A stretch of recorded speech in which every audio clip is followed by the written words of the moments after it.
안녕하세요. 한의사 김희원 원장입니다. 당뇨는 한 번 걸리면 잘 낫지 않고 평생 약을 먹어야 하는 경우가 많기 때문에 많은 노력을 필요로 하는 병입니다. 당뇨나 당뇨 전 단계에 있는 분들은 당뇨 관리가 쉽지 않다는 걸 다들 공감하실 텐데요. 오늘은 당뇨에 대한 이해와 관리 방법에 대해서 알려드리겠습니다. 원장님, 저희 어머니가 당뇨 전 단계라 병원에서 검사를 받으시는데요. 공복혈당이나 당화혈색소자가 높으면 엄청 오래 하시던데, 공복혈당은 알겠는데 당화혈색소란 무엇인가요? 당화혈색소. 자, 그걸 설명하기 이전에 당뇨의 근본에 대해서 먼저 설명드려야 될 것 같습니다. 여러분, 항상성이 무엇인지 아십니까? 항상성이란 생명체가 생존에 필요한 안정적인 상태를 능동적으로 유지하는 과정을 말합니다. 대표적으로 체온 유지, 혈압 유지, 혈당 유지 등이 있죠. 이뿐만 아니라 대부분의 생명 활동에 관여되어 있죠. 근데 이 항상성이 붕괴되면 생체의 평형 상태가 깨져서 전국에는 사망에 이를 수도 있습니다. 혈당은 글루카곤과 인슐린이 마치 자동차의 엑셀레이터와 브레이크처럼 작용하여 항상성이 유지되게 합니다. 그러니까 당뇨가 얼마나 무서운 병인지 아시겠죠? 자, 보통 얘기하는 공복혈당, 식후혈당, 당화혈색소 이런 건 검사 방법을 말하는 겁니다. 쉽게 말하면 공복혈당이나 식후혈당은 측정 당시의 혈당을 나타내고 당화혈색소는 3 내지 4개월의 혈당 평균치를 보여준다 생각하시면 됩니다.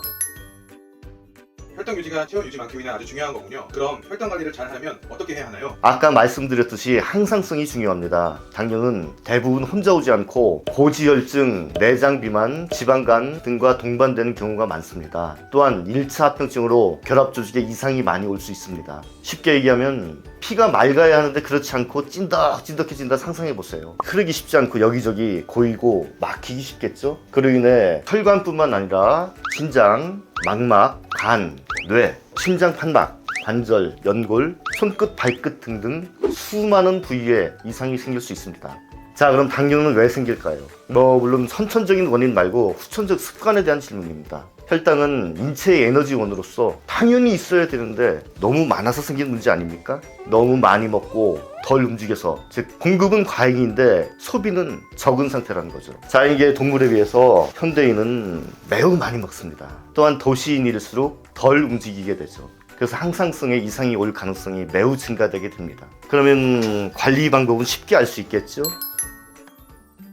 첫째, 소식하세요. 무엇을 먹을지 생각하기 이전에 적게 드시라는 겁니다.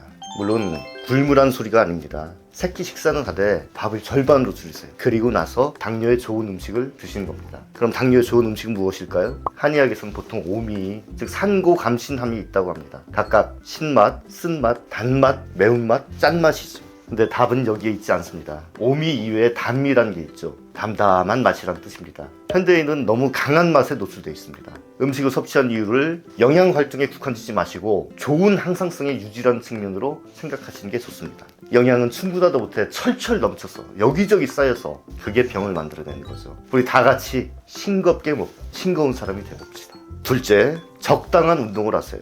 운동량이나 강도가 중요한 게 아닙니다. 조금이라도 매일 하세요. 근력이나 체력을 키우는 게 주 목적이 아니고 항상성을 일깨우는 게 목적입니다. 셋째, 눈을 감으세요. 거창하게 명상, 사색, 참선, 묵상을 하자는 게 아닙니다. 현대인은 가히 감각의 홍수 속에 살고 있다고 해도 과언이 아닙니다. 이로 인한 뇌나 정신의 피로는 아마 상상하시는 이상일 겁니다. 아까 말씀드린 싱겁게 소식하자는 말씀은 몸의 피로를 덜어주자는 것이고, 눈을 감자는 말씀은 마음의 피로를 덜어주자는 겁니다. 단순하게 시각 정보를 차단하는 거지만 얻어진 효과는 매우 좋습니다. 바쁘신 분들은 화장실에서 볼일을 보실 때라도 눈을 감고 보세요. 그것만으로도 효과를 얻을 수 있습니다. 자, 하루에 3분씩 눈을 감아봅시다. 이 이외에도 수많은 것들이 있을 수 있습니다. 하지 말라는 것도 많고 하라는 것도 많죠. 근데 이걸 꼭 생각해 주셨으면 합니다. 무엇을 하시던 부드럽게, 편하게, 과하지 않게입니다. 물론 생활 습관이 중요하지만 꼭 한의사 선생님이나 의사 선생님과 상담을 하시고 치료와 병행하시는 게 좋습니다. 원장님, 한의학에서는 당뇨 관리를 어떻게 해주시나요? 예, 한의학에서는 예로부터 당뇨를 소갈이라 하여 수많은 연구와 증례, 치료가 발달되어 왔습니다. 특히 당뇨의 원인을 단순히 췌장으로 국한해서 보는 게 아니라 오장육부와 전신의 균형에 방향의 관점에서 봅니다. 치료는 주로 한약과 약침 등으로 하는데 관리와 원인 개선의 측면에서 효과가 아주 탁월합니다. 대부분 병이 그렇듯이 원인은 선천적인 것과 후천적인 것으로 나눌 수 있습니다. 당뇨의 수는 대략 1형 당뇨와 2형 당뇨로 볼 수 있겠군요. 당뇨는 불치병이 아닙니다.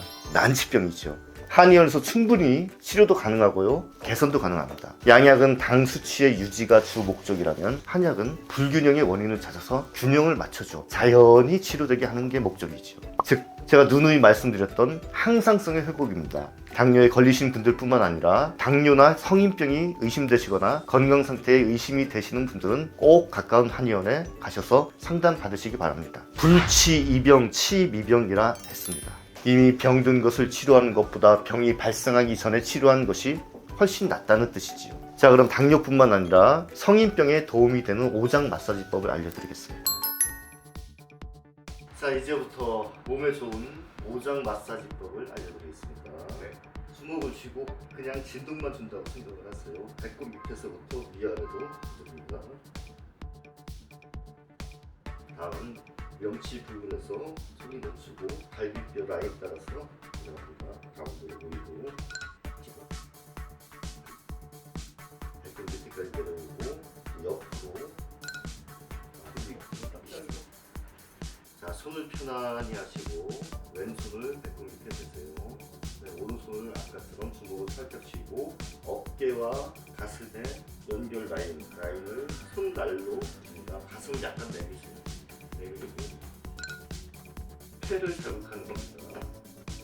네, 오른손 내려놓고 왼손으로 반대쪽 가슴 내리고. 자, 됐습니다. 네, 감사합니다. 오늘 영상이 도움이 되셨다면 구독, 좋아요, 알림 설정 부탁드리겠습니다. 감사합니다.